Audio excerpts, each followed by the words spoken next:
네, 안녕하세요. 김킴 변호사의 김호인 변호사입니다. 네, 안녕하세요. 김킴 변호사의 김상균 변호사입니다. 이렇게 우리가 누군가의 이름 석자를 들었을 때 그 자체만으로도 정말 기분이 좋은 사람들이 있잖아요. 근데 또 반대로 이름 석자만 들어도 정말 죽이고 싶다는 생각이 드는 사람이 있어요. 근데 우리 국민 중에 한 명도 빠짐없이 그런 생각을 하게 하는 사람이 있죠. 바로 조두순. 내년 2020년 12월에 출소를 앞두고 있어요. 그런 과정에서 조두순이 했던 극악무도한 행태들과 앞으로 예상되는 일들에 대해서 오늘 한번 짚어보도록 하겠습니다. 일단 사건은 2008년에 발생을 했어요. 우리가 알다시피 당시 8세 초등학교 여학생을 입에 담지 못할 방법으로 잔인하게, 정말 변태 성행위라는 표현도 너무 부족할 정도로 잔혹하게 성범죄를 저질렀고 체포가 됐죠. 그리고 법정에 갔는데 여기서 조두순이가 주장하는 게 정말 뻔뻔한 제 단골 레파토리인데, 술 먹고 내가 저지른 범죄다, 그러니까 심신미약을 인정해달라 라고 했어요. 그리고 생각을 해보자고요.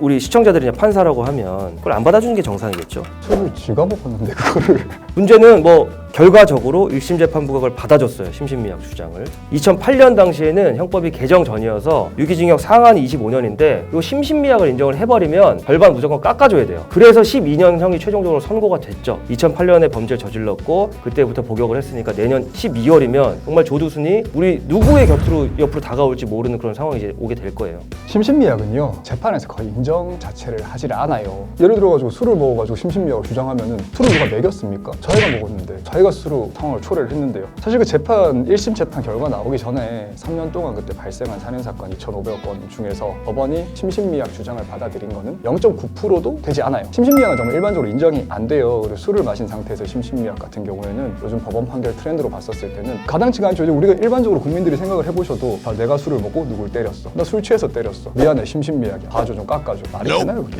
유럽에서는 술 먹고 저지른 범죄에 대해서는 이제 심신미약을 인정해주는 게 아니고 오히려 가중처벌해요. 무조건.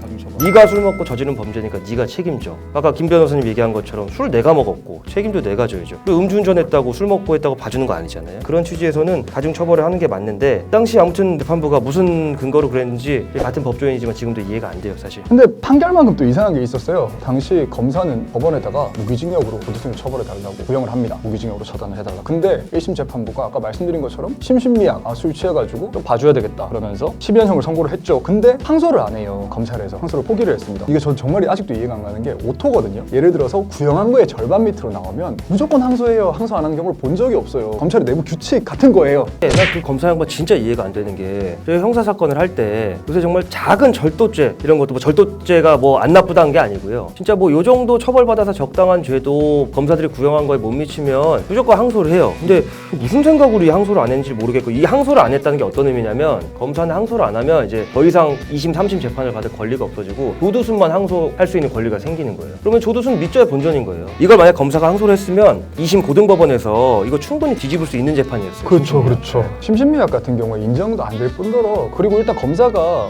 포기를 하는 그 순간에 그 이상 처벌이 안 나오는 거예요. 조두순은 항소를 하고 또는 상고까지 하고 2심 가고 3심 가고 하는데 그 가운데 불이익 변경 금지의 원칙이라는 게 적용이 돼서 1심에서 나왔던 12년형보다 더 형을 살지는 절대 않는다는 거예요. 검사가 했던 항소 포기라는 것 자체가 진짜 직무태만인 거죠. 근데 이제 문제는 이제 나오잖아요. 진짜 한 1년 8개월 정도면 나올 거예요. 진짜 천인공노할 인간이고, 내가 운동이라도 배워서 진짜 나오면 나 마주치면 가만두고 싶지 않아요. 저희도 마찬가지일 거 아니에요, 그죠? 저 자신만 없었으면은 진짜 출소하는 데 저도 한번 가보고 싶네요. 파티원 모집하듯이, 길드원 모집하듯이 그렇게 모으고. 근데 진짜 열사들 모아가지고 네, 나 진짜 출동하고 싶어.